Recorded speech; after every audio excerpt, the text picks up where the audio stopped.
1998 жылы құрылған Алтындай жауапкершілігі шектеулі серіктестігі тамақ өнеркәсібімен айналысып келеді. Бүгінде ауыл шаруашылық өнімдерінің бірнеше түрін заманауи үлгіде шығарып, тұтынушыларға сапалы өнімдерін ұсынуда.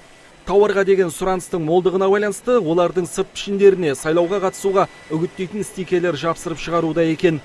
Бұл азаматтық парызымыз деп білеміз дейді кәсіпорын басшылығы. Компанияның диірмен кешені тәулігіне 500 тонна өнім өндіруге қуатты 2 зауыттан тұрады.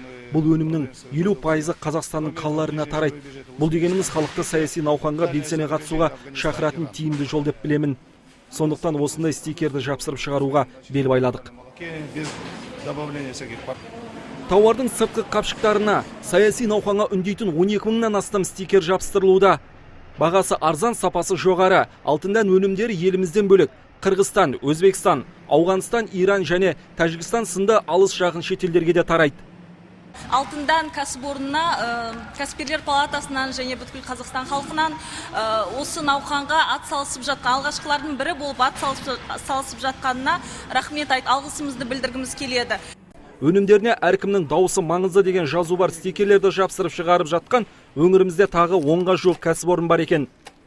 Қанат Байысов, Талғат Қырғызалиев, ТВК телеарнасының жаңалықтар қызметі.